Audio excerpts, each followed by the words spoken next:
as I sit here and I think about what we say and what I'm hearing as it relates to diversity when it comes to anything outside of making money. And to be clear, we are losing GDP every time we try to push back on this idea of diversity because all of us bring something different to the table.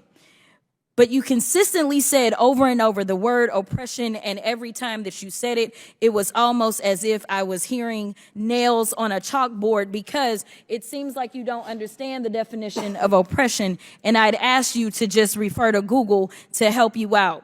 Oppression is the prolonged, cruel, or unjust treatment or control. That is the definition of oppression.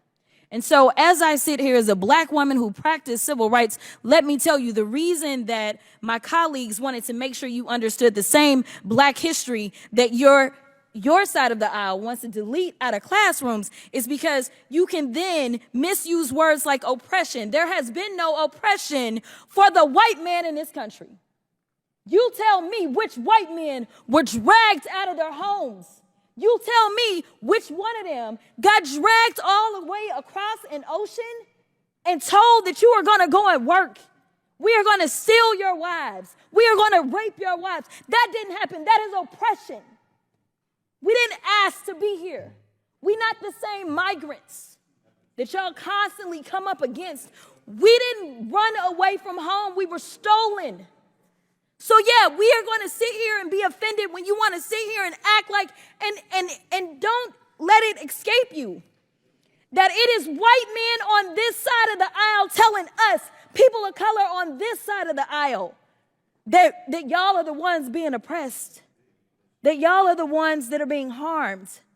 That's not the definition of oppression. You tell me the prolonged, cruel, or unjust treatment that you've had, and we can have a conversation. You could start with Exodus. The final thing that I will say on this particular issue, two things.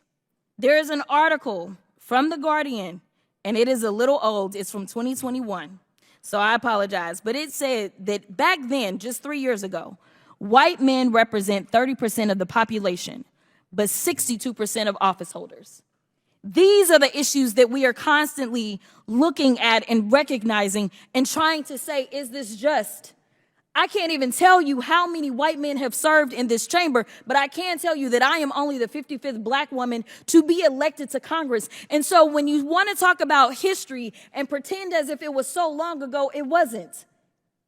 Because again, I am just number 55. Finally, when we start to talk about what do these numbers do as we're trying to say that diversity, equity, and inclusion is the problem, the reality is that when it comes to financial performance, companies with more diverse workforces are more likely to outperform their competitors. Companies in the top quartile for racial diversity are 35% more likely to outperform their peers on profitability. Companies with diverse executive teams are 25% more likely to generate greater profits. Diverse companies earn 2.5 times higher cash flow per employee. Diversity works. And until you can show me data that says otherwise, I think that we need to go back to being a country that listens to experts and gets out of our feelings and recognizes, again, that racism is real in this country. And until we stop pretending that it's not, we will not solve the problems that we are consistently facing. And that will bring real unity that we seek when we're looking for a more perfect union.